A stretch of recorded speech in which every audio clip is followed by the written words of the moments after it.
네, 안녕하세요. 오늘은 콘텐츠 스타트업들의 스케일업 방안, 또 어떻게 하면 투자 유치를 할 수 있는지 집중적으로 다뤄보려고 합니다. 생각보다 콘텐츠 스타트업들 종류가 꽤 다양합니다. 이 좋은 스타트업들 군임에도 불구하고 지분 투자 유치가 어려워요. 이 콘텐츠 스타트업이야 그러면은 지분 투자를 할 생각을 잘 안 합니다. 제일 먼저 머리에 떠올리는 게 영화, 게임, 애니메이션 이런 것들인데 왜 지분 투자를 해요? 프로젝트 펀딩을 하면 되지. 이 영화 프로젝트 펀딩하고 영화 개봉하고 1,000만 넣으면은 바로 회수할 수 있어서 굉장히 좋은 딜인데 굳이 왜 저 영화사에 투자를 해요? 한 게임 회사에서 게임이 계속 히트를 칠 확률이 적은데 영화가 계속 히트를 칠 확률이 적은데 우리가 왜 지분 투자를 해야 돼? 이게 사실 콘텐츠 펀드를 운영하는 투자업계 분위기입니다. 어떻게 하면 지분 투자를 받게 할 것인가? 첫 번째가 바로 이겁니다. 제작 방법을 표준화, 모듈화해서 지속적으로 제작에 대한 생산성을 높이면서도 퀄리티도 같이 높일 수 있는 자체적인 표준화 모듈화에 대한 고도화를 끌어가야 된다는 겁니다. 영화 연출을 저는 재능기부 플러스 취미로 해왔었는데 제가 영화를 해보니까 프리랜서들을 100% 고용을 합니다. 그러니까 프리랜서를 고용하고 그분들 다 떠나잖아요. 그 노하우는 어디 남느냐. 제 연출력 외에는 노하우가 남질 않아요. 엠퓨전이라는 회사가 있어요. 게임 회사인데 독특하게 팁스가 됐어요. 근데 이 회사가 어떻게 팁스가 됐냐면은 MMORPG 개발할 때 3D로 캐릭터를 생성하는 기법이 그동안 여러 게임을 개발하면서 다른 경쟁사 대비 한 30% 공수면은 게임을 만들 수 있게 프로세스를 고도화시켰습니다. 엠퓨전은 블레이드 앤 소울, 라그나로크 등 유명 RPG 프로젝트에 참여했던 인력들이 모여 차세대 2D 애니메이션 기술을 이용해 하이엔드 2D 게임을 개발 중인 게임 개발사입니다. 2D 같은 경우는 2D 애니메이션으로 해 그래픽 품질을 높이기가 쉽지가 않습니다. 먼저 게임 그래픽의 발전 방향을 살펴볼 텐데요. 처음엔 SD 캐릭터처럼 매우 단순한 형태로 시작을 하다가 점점 등신비를 높이고 세부 묘사를 아주 디테일하게 가져갑니다. 문제는 이렇게 작업을 했을 때 매우 많은 작화량을 요구하게 된다는 겁니다. 저희는 이 문제를 해결하기 위한 차세대 애니메이션 기술을 보유하고 있습니다. 적게는 단 한 장에서 많게는 수장의 이미지만으로도 고품질의 애니메이션이 가능합니다. 표준화 모듈화된 기술이 있으면 충분히 VC 투자 유치가 됩니다. 투자란 이유는 바로 이겁니다. 한 게임으로 끝나는 게 아니라 이 프로세스의 표준화 모듈화를 위해서 회사 자체가 그 사업 모델을 지속 가능하게 만들어낸 거죠. 게임 스타트업에 투자를 하면서 그 게임이 성공할 가능성이 높아서 투자를 한다 그러면 되게 리스크한 투자입니다. 실제 저희도 게임 스타트업에 지분 투자를 하지만 결국 그 게임이 지는데 회사 내부의 프로세스, 내부의 역량, 이 게임이 실패하더라도 그 다음 게임까지 다시 도전할 수 있는 어떤 회사의 탄탄한 조직구조, 그 다음 게임을 설계할 수 있는 기획력, 그 CEO의 어떤 전략, 이거 전반적으로 보고 지분 투자를 해야 되거든요. 그게 프로젝트 펀딩과 지분 투자의 다른 점인 것 같아요. 지분 투자를 해서 이게 첫 번째 성공할 것인지, 두 번째 성공할 것인지, 세 번째 성공할지는 아무도 모릅니다. 근데 이 체력을 만들어주고 이 세 개의 게임이 나올 때 처음부터 다시 시작을 하는 게 아니라 나름대로 내부의 표준화 모듈화를 통해서 정말 최적화된 생산성이 만들어진 어떤 지속적인 개발 가능 능력을 보고 투자하는 게 되게 중요하다고 생각을 합니다. 뭐 이 영상이 송출된 이유도 비슷해요. 이를 다른 방송 녹화로 갔다고 쳐요. 준비하고 어쩌고 저쩌고 한 2시간 후에 녹화 들어갑니다. 이유는 저희 도착한 지 한 10분도 안 돼도 바로 슛 들어가요. 근데 이 슛 들어갔었을 때 이 컨텐츠가 부족하냐? 그렇지 않습니다. 지분 투자를 받았었을 때 여러 가지 컨텐츠들이 하나의 프로세스, 표준화 모듈화된 프로세스에 의해서 고도화된 사례를 보여주는 사례를 볼 수 있습니다. 엠퓨전과 EO에 제가 사례를 들었습니다. 그리고 표준화와 모듈화에 성공을 하게 되잖아요. 이 표준화 모듈화된 프로세스는 SaaS 시장으로도 갈 수 있습니다. 표준화 모듈화된 이 콘텐츠 제작 프로세스는 다른 쪽에 일부 B2B 시장으로 넘어간다 하더라도 이 부분만 공유하는 이런 SaaS 형태로 사업을 이끌어 나갈 수가 있어요. 메타버스 같은 경우에도 B2C로 우리가 많이 알려져 있지만 메타버스 관련 기술을 가지고 있는 회사들은 디지털 트윈 B2B로 많이 접근해 볼 수 있어요. 지금 현재 성장하고 있는 시장 중에 하나가 디지털 트윈 시장입니다. 우리 스마트 공장, 디지털 트윈 들어가야 돼요. 공장 자동화하는 데 있어서 똑같이 가상화 환경을 만들어 놓고 시뮬레이션 해야지만 자동화가 되는 겁니다. 뭐 조선이건 건축이건 디지털 트윈을 통해서 당연히 사고 발생도 줄일 수 있고 생산 공정을 더 높일 수 있고 그러면서 투명하게 운영할 수 있는 예측 가능하게 할 수 있는 기술들이 디지털 트윈 기술인데 이 기술은 시장이 열렸고 메타버스 관련된 기술이 아주 있어. 그러면 디지털 트윈 시장으로 갈 수 있거든요. 갈 수 있는 그 기반의 기술도 바로 표준화, 모듈화에서 나온다는 거예요. 어떻게 하면 같은 컨텐츠가 나왔지만은 이게 표준화된 프로세스에서 뭔가 여기서 한 번 더 표준화시킬 수 있는 무언가가 없을까? 이 프로세스는 좀 더 모듈화 시켜볼 수 있는 무언가가 없을까? 여기에 늘 경영자는 꽂혀 있어야 된다는 거죠. AR, VR 스타트업, 특히 AR 쪽은 저희가 뭐 엑셀러레이터이기도 하지만 푸드텍 쪽 플랫폼도 운영을 하잖아요. B로 시작하는 회사가 2015년에 AR 마케팅을 했었어요.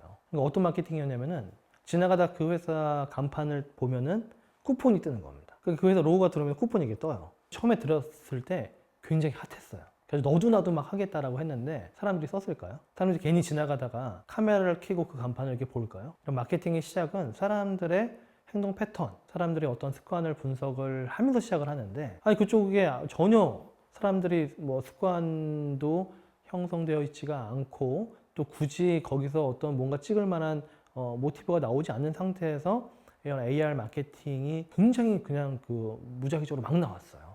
굉장히 힘든 시기가 있었고 그때 많은 스타트업들이 잘 안 됐습니다. 근데 지금 AR 스타트업들 중에 살아남은 것들을 좀 분석을 해보면 대부분 해외 회사들이 많은데요. AR 환경을 쉽게 에디팅해가지고 구현할 수 있게 할 수 있는 이런 SaaS 회사들이 좀 살아남았고요.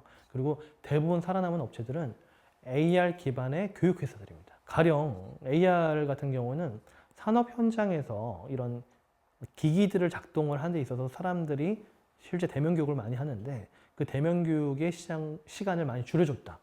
왜냐면 교육할 때 뭐 장비 이게 찍으면 그냥 매뉴얼이 바로 나오고 영상으로 볼 수 있으니까 이런 형태의 현장의 AR 기반의 교육 스타트업들은 많이 살아남았습니다. 근데 대부분 이제 해외 기업들이라는 거죠. 그래서 국내에서도 분명히 난 그동안 AR 열심히 해왔었는데 아직 시장을 못 잡고 있어.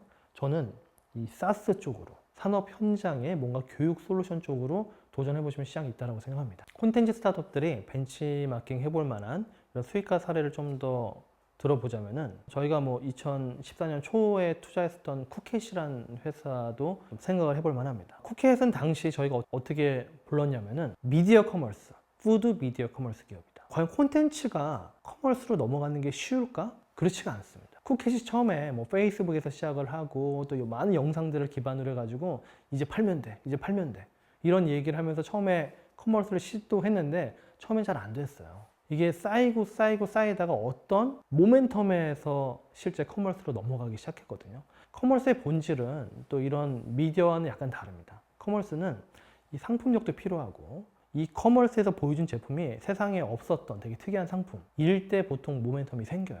누구나 팔고 있는 것들을 갖다가 미디어 커머스에 붙인다고 다 잘 되는 게 아닙니다. 사람들이 쿠켓의 미디어를 본 이유는 야 저렇게 해 먹으니까 맛있구나, 저런 것도 있었네, 찹쌀떡에다가 딸기찜을 넣네, 이 없었던 그런 시도들인데 굉장히 핫한 그런 음식들, 이런 것들을 우리만의 음식들을 미디어 커머스에 녹여냈거든요. 결국은 미디어 커머스나 라이브 커머스나 공통점이 뭐냐면은 아무거나 갖다 팔면 안 됩니다. 이 컨텐츠 자체가 유니크하면서 거기에 연결된 MD들이 상품 소싱 능력, 개발 능력이 있어야 돼요. 이게 활성화되면은 그냥 뭐 제너럴한 아무 뭐 이런 음식이나 갖다 팔 수 있을까는 안 됐다는 거죠. 쿠켓이 사실 프랜차이즈 커머스도 시도를 했었어요. 이걸 보여주고 뭐 가령 뭐 B로 시작한 치킨을 맛있게 먹는 걸 보여주고 이 쿠폰을 연계해 볼까? 그것도 잘 안 됐었습니다.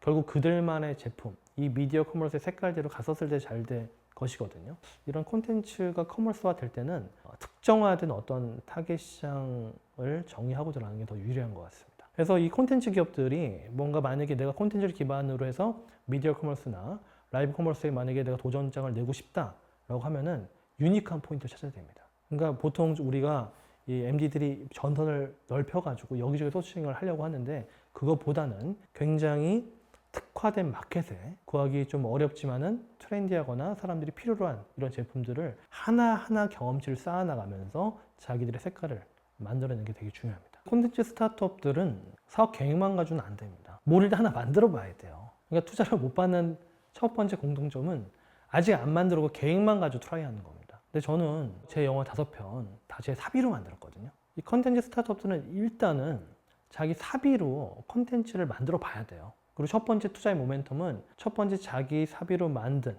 자기 노동력도 들어가겠죠. 거기서 나온 그 콘텐츠 가지고 1차적인 시드나 프리 투자에 대한 평가를 받습니다. 먼저 그것부터 하셔라. 근데 뭐 정부 지원 프로그램 많잖아요. 그런 것들 활용하면 충분히 내가 타겟하는 콘텐츠 하나 정도 만들어서 투자자한테 가져올 수 있습니다. 이 콘텐츠 스타트업들은 정부 지원 자금이 다른 섹터에 비해서 좀 많은 편이에요. 저희가 이제 그 지분 투자가 활성화 지금 잘 안 되고 있잖아요. 그래서 이번에 저희 CNT테크가 충남정보문화산업진흥원 또 충남 콘텐츠 기업 지원센터와 함께 팁스와 유사한 민간 투자 연계형 콘텐츠 R&D 프로그램을 지금 계획을 하고 있습니다. 이런 형태인 겁니다. 팁스가 활성화된 이유는 뭐 저희가 1, 2억 투자하게 되면 정부가 5억에서 7억 원을 매칭을 시켜주잖아요. R&D 자금으로. 이 강력함 때문에 사실 팁스가 우리나라 스타트업 생태계에서 굉장히 큰 역할을 하고 있는 것인데 사실 콘텐츠 스타트업 수혜받은 기업이 별로 없습니다.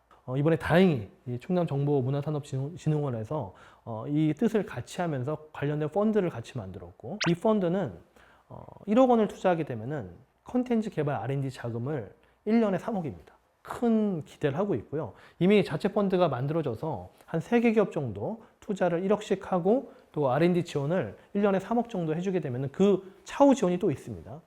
굉장히 좋은 콘텐츠 기업들이 이번에 만들어지지 않을까 기대를 해봅니다. 이번에 그 기업들을 현재 지금 모집을 받고 있습니다. 저희도 이번에 충남 정보문화산업진흥원과 실험적으로 처음으로 이 모집을 하고 있는데 한 3개 정도 기업을 뽑아서 1억씩을 투자하고 1년 동안 R&D 지원금 3억씩을 매칭해주면서 이 스타트업들이 표준화 모듈화에 성공하면서 지분 투자를 지속적으로 받아내는 모델을 이번에 만들어 내려고 같이 협력을 하고 있습니다. 이 콘텐츠 스타트업 대표님들이 요즘 같은 투자 혹한기에 만나보면은 더 표정이 우울하세요. 가뜩이나 투자가 안 됐는데 야, 아예 안 되는 거 아니냐. 이럴 때일수록 뭔가 다른 관점으로 접근을 하게 되면은 충분히 기회가 올 수 있습니다. 기본적으로 K컬처가 굉장히 강하고 프로젝트 펀딩은 이미 많이 되었고 되고도 있습니다. 이 중 일부를 지분 투자로 전환시키면은 충분히 이 생태계는 더 활성화 될 것이라고 저는 믿고 있습니다. 네, 오늘 제 강의는 여기까지입니다. 감사합니다.